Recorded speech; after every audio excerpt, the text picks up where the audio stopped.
I think all-out war with this enormous effort, with the rate of attrition of the loss of life, and we must come to that, I don't think Putin can go on for more than a few months, 3 months at the most. And I'll come to the figures, why, in a minute. But Putin is playing a rather dangerous propaganda game at the moment, because we've been hearing from Sergei Lavrov just a few hours before you and I are speaking, making all kinds of claims. The war goes on. The war effort is being damaged terribly. The latest target is Chancellor Merz, by saying that you could have deep strike weapons, the Taurus missile particularly, from Germany. You have no intention, so we go on with the war. But this isn't World War II. And the problem is that Putin seems to be adopting the tactics of Zhukov in the great push west and moving on Berlin, which was extremely costly. It's almost as if the Russian command had contempt for the lives of its soldiers. And this seems to be quite likely what appears to be happening, an echo of this in the attack along the lines of contact at the moment. I'll tell you why. Alexander Syrsky, the commander-in-chief of Ukrainian forces, just a couple of days ago said, and this would be based on all kinds of assessments, including the British Ministry of Defence. He said that in 2025 alone, Russia had lost, that means lost to the balance of available forces, 177,000 troops since January this year. Well, you can't go on like that. If you don't mind me, I will add to this, we had Medvedev, Dmitry Medvedev, former briefly president and prime minister of Russia, and very much in the Putin camp, saying, oh, yes, we intend to go on. The old maximalist demand that we want to conquer, I think he used that term, or occupy the whole of Ukraine, and it may take ages. And can I add, just for a bit of historical color, and it isn't folklorique, that when the two sides met in Istanbul to negotiate face-to-face, the Russian spokesman said, well, it took 20 years to fight Sweden, which ended up in the Battle of Poltava, as you know, in 1709. And similarly, they've done a calculation. This is the Institute for the Study of War, on the claim made by Medvedev that they could go on fighting till the end. And at this rate of advance that they're seeing at the moment, it would take 83 years to complete the conquest of Russia, of Ukraine at the present rate, at the cost of 50 million Russian lives. So in alternative history, counterfactuals here, we're in crazy country. And I think that that's the thing that's so surprising. And of course, you have to watch the Russian economy. The Russian economy is getting slowly into trouble. It's a very slow dive into a doom loop, but it is there. It is not good. Also, you just mentioned about Russia's war effort. U.S. President Donald Trump has warned that if Vladimir Putin attempts to conquer the whole of Ukraine, it will lead to the downfall of Russia. Is he right? I think it's such a high-stakes gamble that Putin is involved in, because I think the warning from the more active of the NATO allies, like Poland and Finland now, the new ally, Norway, and don't discount Denmark and the Netherlands. They're particularly strong as Germany in their stance and what they've committed. And they're saying, if you are really going for a continuous on-off confrontation with Western Europe, which is the declared aim of Putin at times, that he is challenging the West, particularly NATO, but secondarily, and only just second behind, the EU. If he goes on in this stance, how long do you think he could go on running a war economy at this level, running at this heat, with 40% of all public expenditure and budgeting devoted to the war effort? Yes, succeeding at the moment in upping and increasing the production of Shahed-designed drones and so on. But really, and with inflation probably nudging into double digits, 10, 11% at least, and the deficit beginning to appear, I'm not so sure how long this can go. And one of the points of argument, and it's a thing that curiously, I think it worries Trump, is one of the main issues is now the ghost fleets, is the shadow fleet of the smuggled oil. And I think that is going to be a real area of contest. And I don't think Trump likes it very much. Also, according to Bloomberg, Russian dictator Vladimir Putin is confident that his army will be able to break through Ukrainian defense lines and capture the whole 4 regions of Ukraine until the end of this year. What is your reaction to these unrealistic objectives of Vladimir Putin's army? Well, it is an objective, and as you say, it's very, very difficult because it's very difficult to see which way the drone war will go, and it is also depends on what I have described to you as the Zhukov. As of World War II, the Zhukov concept of operations, where you sacrifice an awful lot of manpower and an awful lot of equipment. I think you're right to be skeptical. I think they're just closing off. They're about, but with great difficulty, getting control only of Donetsk, I think. Great pressure on Luhansk and, of course, Zaporizhia and Kherson. But I think that this is where, particularly as they come up to their NATO summit, the NATO allies are going to be very important in how they think of the next phase of assistance to Ukraine. I think that we will see how this one will go. We'll know it within 6 weeks as to what happens. If we're getting up to 250,000 losses, that isn't just dead, of course, it's a lower figure, but 250,000 Russians killed, injured, wounded, and taken out of the battlefield. If we reach that, say, around early mid-July, I think there has to be a rethink.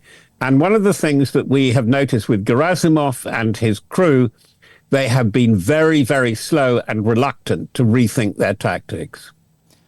Also, however, Russian dictator Vladimir Putin has ordered his military to begin creating a security buffer zone along the border with Ukraine, and also Ukrainian military administration says that Russian troops have already seized 4 border villages in the Sumy region of Ukraine in this push to create a buffer zone. However, this advance has been halted by Ukrainian armed forces. What is your assessment of this creation of buffer zone, and what are the main reasons behind Putin's buffer zone inside Ukraine?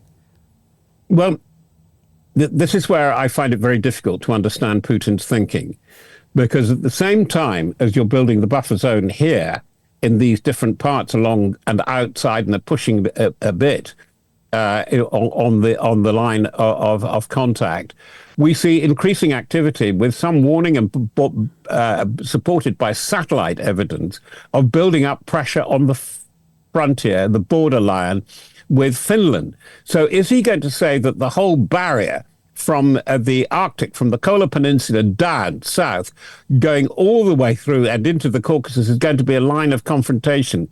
Is this going to be a permanently policed barrier? Is it going to require, as Putin has suggested, that he can keep an army continuously of 1.5 million in the field? Very, very big question indeed, because that's going to be tough to sustain, because it will affect standards of living inside Russia itself and the domestic economy. And we are seeing strains of that already. And of course, the other thing about casualty figures is that you get to a critical point. It's very hard to judge exactly where it is.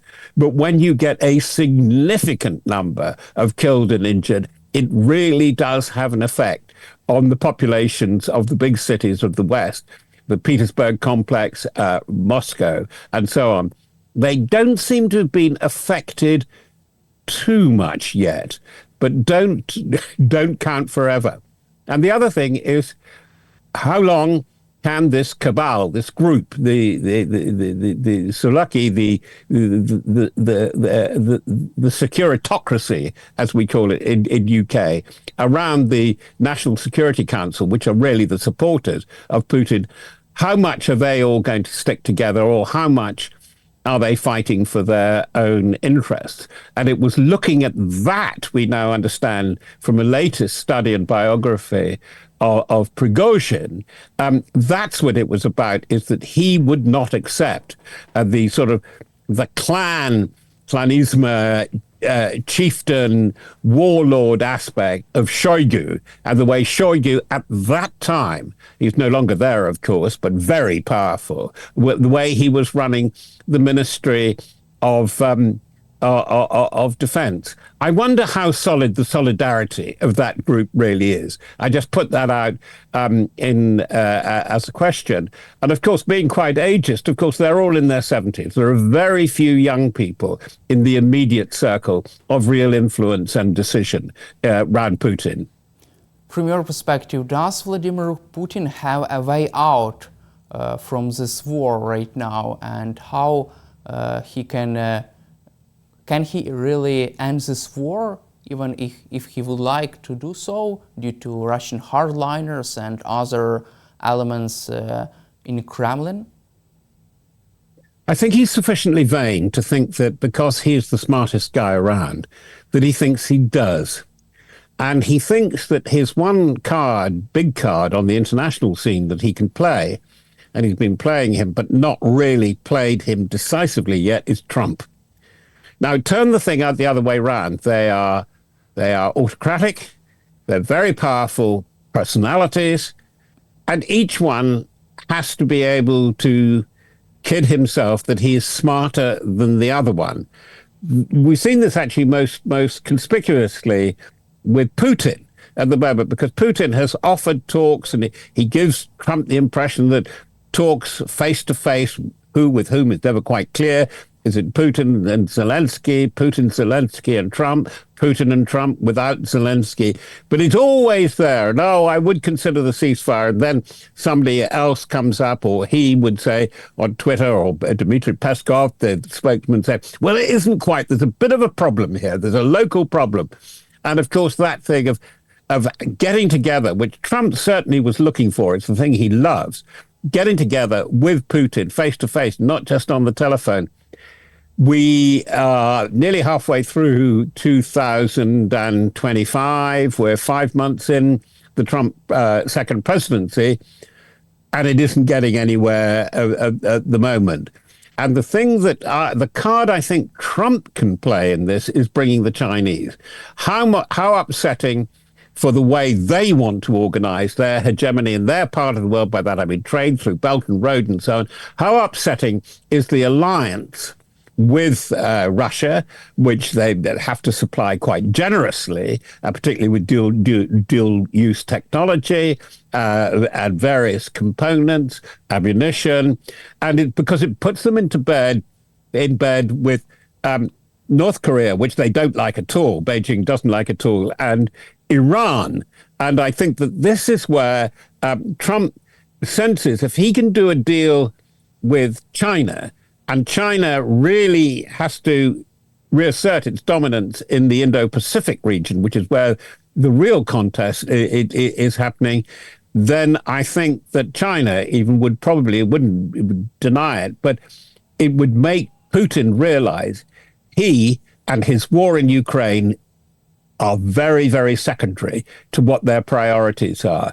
I think that alliance looks, I'm talking Beijing, Moscow, looks absolutely solid at the moment, but there are reasons to question its long term, as long as the leader in Moscow is Putin, and the leader in Beijing is Xi Jinping. Also, US President Donald Trump said on Sunday that Vladimir Putin has gone absolutely crazy, and he says that he's upset with bombing of Ukraine. Do you feel that Trump is getting even more frustrated about Putin's actions, and when he could reach this culminating tipping point after which he will be able to impose sanctions against Russia, inflict pain on Putin? I don't think he's going to inflict more sanctions. I do think he would like to get the energy market sorted out because of the presence of the Shadow Fleet, which is nearly 1,000 tankers now, by all accounts. He'd like to get that sorted out. The absolutely crazy remark is fairly typical. It's off the top of his head, and he will change this quite regularly. But it does underline something which is absolutely extraordinarily consistent in Trump. Trump doesn't like long wars. In fact, he doesn't like wars altogether very much. He has initiated on the part of America very, very few military operations initiated, continued with others, particularly the surveillance in Syria and so on in his first presidency. But, this time round, it's the bombing of the Houthis, which has now stopped, and they have got a truce. He quite clearly didn't want to go for an all-out bombing campaign against Iran alongside the Israelis. He does not like the prospect of a war in Ukraine or in and around the eastern borders of Europe and the western borders of Asia, namely what we're seeing now. And that instability, it's not of primary importance to Trump, but it's of secondary importance. And the longer it goes on, the longer it becomes a nuisance. It unbalances his objectives for all kinds of things of acquisition of territory, but particularly assets in the Arctic and so on. So the absolutely crazy is a fairly typical off-the-cuff remark by Trump. It's typical Trump vocabulary, but it does, his dislike of needless killing is absolutely marked, and that is consistent. And I wonder if Putin fully realizes it. I tell you that Benjamin Netanyahu in Israel is beginning to learn quite directly how Trump dislikes the indiscriminate killing of civilians. Don't you think that Putin could overplay his hand by delaying negotiations and by just taping Donald Trump along, pretending to would like to have a ceasefire deal by just continuing his war against Ukraine? And could this also trigger more anger from Donald Trump and other actions in support for Ukraine? Well, I think we've got about a month to learn about this, because I think Trump will actually say what he wants and how he sees security for Ukraine, for Eastern Europe, and dealing with Russia if and when he goes to the NATO summit in The Hague on the 24th of June. It's not clear that he will go, but he should go because he wants a redesign of NATO. And his terms are clear. He wants wealthy European allies to do far, far more in their own defense. Well, if they discuss that in The Hague, then they must discuss a rolling plan. And this is what Poland, Finland, Germany, France, certainly Italy too, and Britain and the Nordic countries will want, because they must then work out what their architecture is going to be. But a reduction of presence, particularly of ground troops in Europe, is absolutely clearly on the cards. We've been told so by the Deputy Defense Secretary, Hegseth's deputy, Elbridge Colby, seems to be doing more of the policy driving, more of the policy thinking. And he has warned the allies that this is going to happen. But it doesn't mean to say giving up on Ukraine necessarily. Trump has a soft spot for Putin. We want to know more about that. I personally want to know why. Is it personal? Is it to do with money? What is going on? Because he's very light in criticizing Putin. He has been very light in imposing sanctions and imposing tariffs. No tariffs on Russia, although it's under sanction. Enormous tariffs on China, and now enormous tariffs on the EU, 50% declared. So how is all this going to come out? I think a lot now hangs on the European leadership. And although they seem to have their difficulties and their money troubles, I think Merz, Macron, and Giorgia Meloni, even, quite an ally of Russia hitherto, will really have strong things to say, and then they will drag the others, like the Brits, along with them. But it's peculiarly small powers that seem to have very strong voices and powerful figures that are going to be important. Who could have thought, even 2 years ago, that a figure like Kaja Kallas, now the Foreign Affairs spokeswoman and High Commissioner for foreign affairs in the EU, would have such an incisive voice. She can make people listen to her, and she's saying, "Look, if we don't then defend Ukraine now, we're next." The Baltic countries and the Finns, and she's got the message across. And I think that that's why Putin may overreach himself, because it's the kind of coalition politics he doesn't like, which we see in Europe, and it's the kind of coalition politics of advanced countries, very civilized, sophisticated nations, he simply doesn't understand. Why does Donald Trump hate wars? I think it's quite interesting, because it's part of his whole personality, because he's a performer, he's a creature of the moment, and wars take a lot of time. They take a lot of planning, by the way, which he's not over good at. And I think it's because he likes the showy art of the deal. You can embrace Mohammed bin Salman. And by the way, the deals that he has done in Abu Dhabi and in Riyadh are of fundamental importance in the contest in advanced technology, in computing, in hypersonics and quantum, that they're now toe-to-toe with. It's a big contest with China.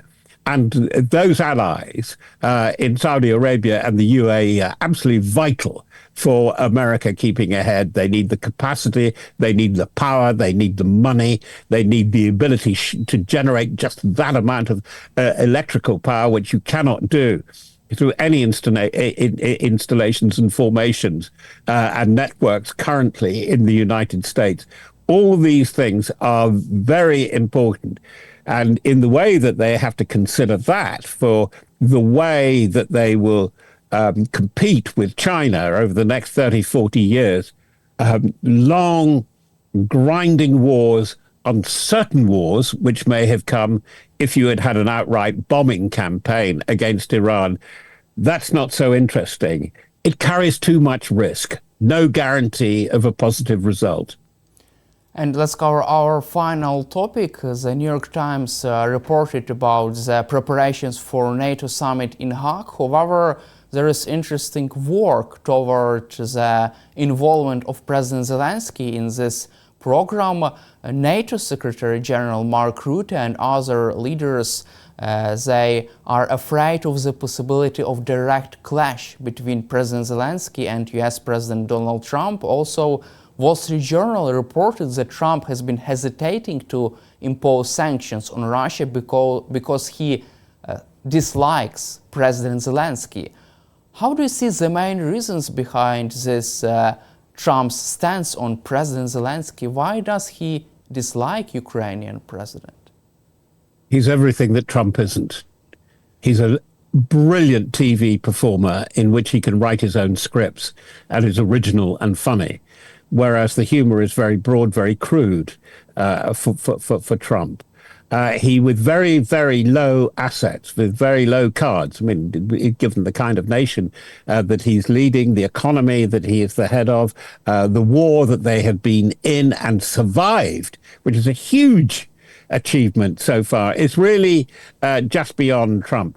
I think, let's put it like this, I think both in Putin, but particularly in Trump, what Zelensky does, and I think Zelensky, even now, just looking at him, hearing him, sometimes he looks very tired. I don't think he suffers from what I'm about to say so much as Trump, particularly, and Putin, and that is imposter syndrome. I would think that Vladimir Zelensky could see, I hope he can see circumstances when things calm down a bit, that he can step out of office, that he can step down sometime between the autumn of this year and the autumn of next year. This is absolutely this kind of thinking is absolutely alien to Trump and Putin. And I think that, yes, there is a sort of mad narcissistic jealousy in this. He's a great performer, Zelensky, that he can turn up. And that's why you get these crude and childish remarks by J.D. Vance and his offsiders saying, why aren't you wearing a suit? Because actually the slightly fatigue-like zip jumpers and T-shirts are absolutely the trademark, are the look. And, if you're going to make, it's like the very contrived row with Cyril Ramaphosa, the president of South Africa. And that was really crude performance, because it was all about playing to the white majoritarians, the almost true neo-fascists in the MAGA movement, the white supremacists. And similarly, the way that Trump has handled Zelensky, a few people have said, oh, Zelensky should have been more tactful, or he should have understood that Trump is like that. But by and large, Trump lost a lot of people in the global audience by that kind of crude, boorish, bullying behavior. Thank you, Mr. Fox, for your time and your insightful answers, and glory to Ukraine. Thank you. Yes.